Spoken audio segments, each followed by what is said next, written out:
Hi, I'm Sharon Bill. Welcome to my Theory Tuition series where we're working together step by step through each of the ABRSM theory grades. There are lots of resources available to help you. If you go to my website, if you visit sharonbill.com, you'll find some free PDF information sheets. You can download these in US letter or A4 to accompany each step of this series to help you. There's a page there with links to all of my YouTube video tutorials, and you can find out about the books that I have available. I've written an exam technique guide, how to take your ABRSM Music Theory Exam. It's full of tips and techniques on how to best be prepared for your exam and also how to make the best use of your time come exam day. So if you go to sharonbill.com, you'll find it's all there. If you can give me a like, that would be really super, and please subscribe to my channel to keep updated. Please share out the videos too. And now we're going to make a start on the 2018 Grade 5 Practice Paper S. So this was never actually sat as an exam in 2018. This is just given us as an extra at the end of the book. So this is just an extra little revision help and a little bit more exam technique guidance. So if we turn to paper S, page 22, we can make a start on this. So this is a sample paper, but it works just the same as any of the other practice papers. So I'm hoping you've had a go of this. Always better to learn by your mistakes instead of just sort of passively copying through. It's much better to actively get involved. Even if you go wrong, you'll learn more thoroughly by making those mistakes. So now let's check through these questions together. So we're referring back to this little bar cantata here, very nice. And we first are required to put in the missing bar lines. So it's 4/4, that's 4 crochet beats, 4 quarter notes per bar. And we're just counting up, so we just got to get a bit of maths going on here. Now we can see we've got loads of 30-second notes, loads of semiquavers. So just to map out what happens, we know that 1 crochet divides into 2 quavers, which divides into 4 semiquavers or 16th notes, which divides into 8 demi-semis or 30-second notes. So 8 demi-semis to a crochet, 4 demi-semis, 30-second notes to a quaver and 8th note. So we've done a lot of the thinking there.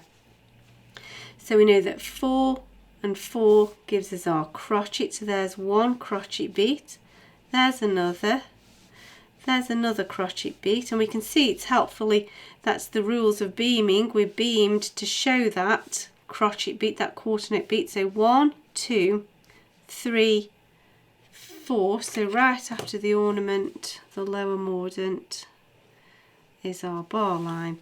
So 1 beat,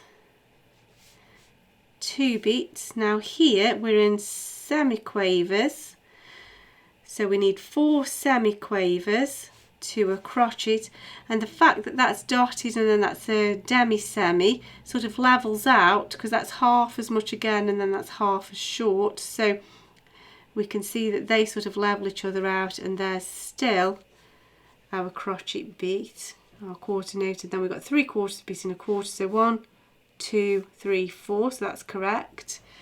Let's carry on.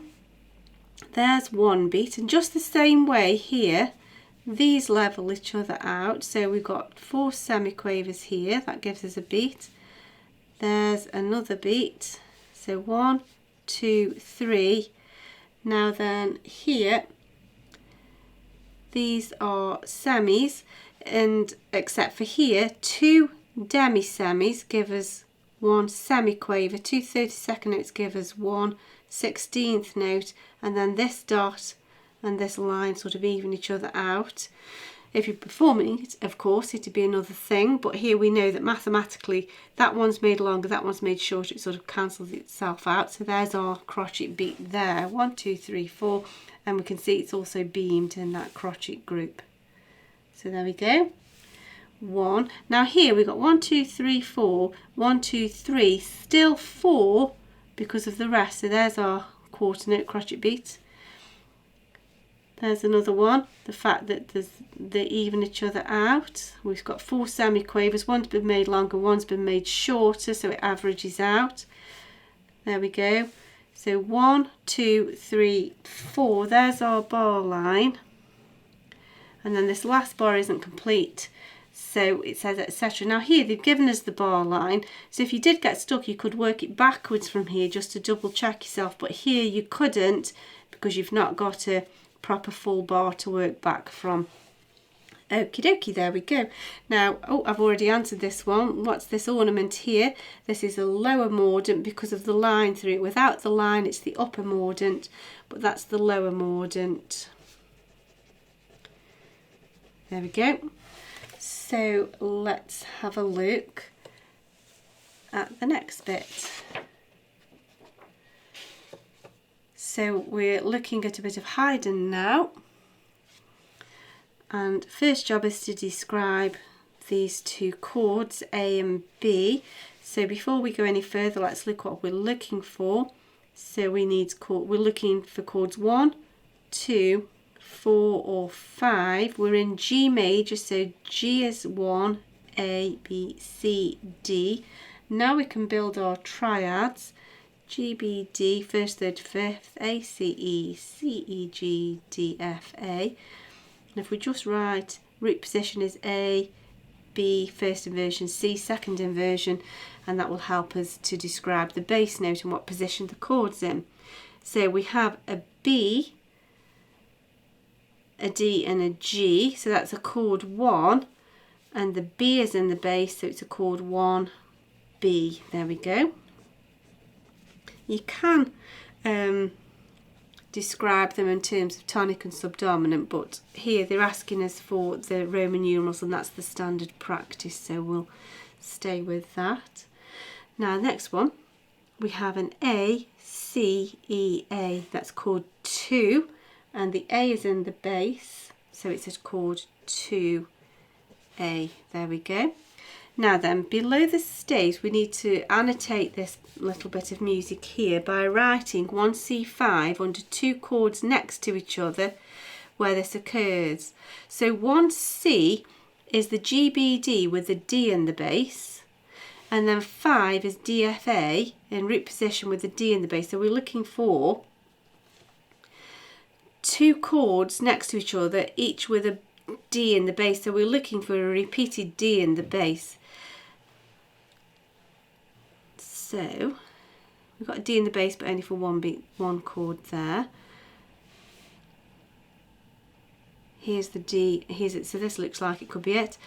D, D, B, D, G, there's our 1C, and D, D, A, D, F, there's our chord 1C5. So if you're looking for the correct bass notes, you'll find that pretty easily. Okay, so now we asked to give the time name of the shortest note in the extract, and glancing through we can see here they are your demi-semiquavers or 32nd note, however you want to phrase that, either will do.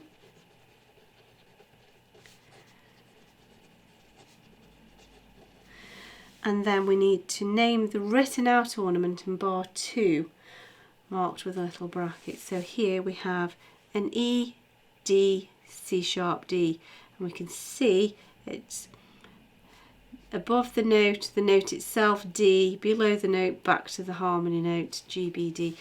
Just out of interest, that's your harmony note. However, you can see the shape of it so nicely matches the shape of the ornament, which is the turn. One of my favourite ornaments. I just think they sound really pretty. There we go. That's the end of that question.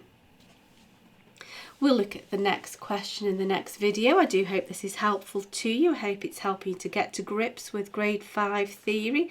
These practice papers are an excellent revision resource. I suggest you work through lots and lots of previous years. Even those years from before the exam layout changed, it is still helpful revision techniques, and I've worked through lots of papers online, so if you go to the playlist you'll find them there.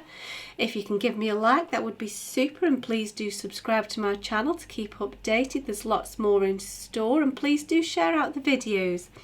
Also, please do visit sharonbill.com and make use of all of the resource and information that's available to help you there. Thanks for watching. See you next time. Bye.